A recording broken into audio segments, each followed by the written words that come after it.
یہ نہیں ہونا چاہیے کہ ایک نعت خان مشہور تو آپ اس کے ہاتھ چوم رہے ہو. آپ عالم دین ہیں, آپ کیوں اس شخص کے ہاتھ چومتے ہیں؟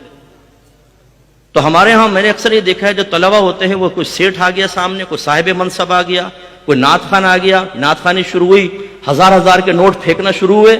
ہمارے بعد اوقات طلبہ کے دل میں احساس کمتری بیدار ہو جاتا ہے کہ یار میں نے اتنا پڑھا, میری تنخواہ کتنی ہے 25,000 روپے, اور یہ نعت خان تو 1 منٹ کے اندر 1.5 لاکھ روپے کما کر لے گیا.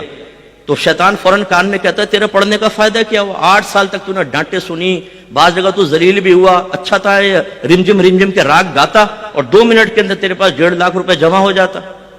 اور ہماری عوام کی حالت بھی یہ ہے کہ یہ علماء کو اور بڑے نعت خان, آرٹسٹ نعت خان, ان میں یہ فرق ہی محسوس نہیں کر سکتے ہیں کہ بھئی ان میں سے اللہ نے کس کو منصب عطا فرمایا.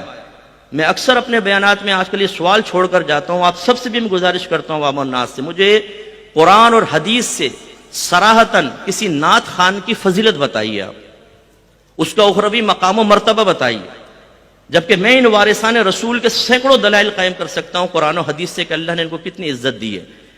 لیکن مفتی صاحب ایک دفعہ مجھے بتا رہے تھے کہ کوئی ایک ملک کے پڑوسی ملک کے عالم تھے, وہ ایک سیٹھ کے ہاتھ چوم رہا تھا. آپ بتائیں جب ایک عالم سیٹھ کے ہاتھ چومے گا, جب آپ ایک نعت خان کی آمد پر نعرے لگنے میں احساس کمتری میں مبتلا ہو کر ہاتھ باندھ کے سائیڈ میں کھڑے ہوں گے تو پبلک تو آپ کو اٹھا کر پھینک دے گی. آپ کو منوانا ہوگا اپنے آپ کو, اپنی پہچان کروانی ہوگی جو منصب اللہ نے آپ کو دیا ہے, کہ جب آپ اس سٹیج پر آئیں تو لوگ نعت خان کو بھول جائیں, آپ کو یاد رکھیں.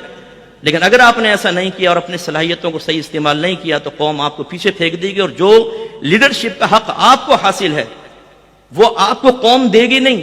پھر ایک نعت خان بیٹھ کے قرآن کی تفسیر بیان کر رہا ہوگا, حدیث کی تفسیریں بیان کر رہا ہوگا. ایک نعت خان صاحب کہہ رہے ہیں جھومو ہاتھ ہلاؤ, کیونکہ جب برود قیامت تمہارے منہ پہ مہریں لگا دی جائیں گی, اللہ تعالیٰ تمہارے منہ بند کر دے گا تو تمہارے ہاتھ گواہی دیں گے. ہو سبحان اللہ.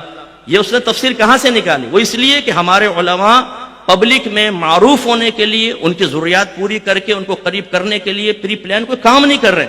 ہمیں قوم نے اٹھا کر پھینک دیا, ماں سوا چند معروف علماء کے, کہ ان کو اسٹیج پہ شاید وہ عزت حاصل ہو جاتی ہے جو ہونی چاہیے. جبکہ ہمارا ذہن یہ ہے کہ آپ ایک عالم ہیں تو پھر آپ کو عزت ملنی چاہیے. ان چیزوں پہ توجہ انتہائی ضروری ہے. قوم کو غلط راستے پہ لگا دیا گیا ہے.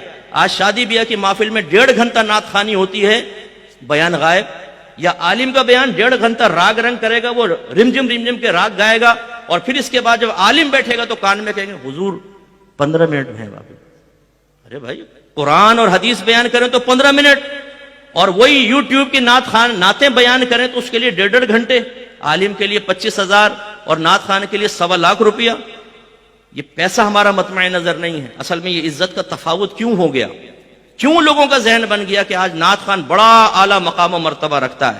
اس لیے ہم چیلنج کرتے ہیں, اور آپ پبلک جو عام بیٹھی آپ بھی یاد رکھیں, نعت خان کا فی نفسی کوئی مقام و مرتبہ نہیں. وہ اشعار میں تصوراتی اعتبار سے کچھ اپنے خود مناسب مرتب کر کے آپ کو بتائے, میں میدان محشر میں آیا, سرکار نے مجھے دیکھا, قریب مجھے بلایا, سینے سے مجھے لگایا, اور فرمایا تو میرا ثنا خواں ہے, اور جنت میں مجھے بٹھایا.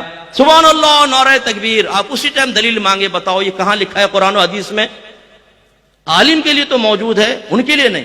یہ کیوں ہم نے اسٹیجز چھوڑ دیا جعلی ڈبے پیروں کے لیے, نعت خانوں کے لیے؟ اگر ہم اپنے آپ کو نہیں منوائیں گے بیٹا تو پھر آپ کا اسٹیج خالی ہوگا, کوئی بھی آ کر بیٹھے گا.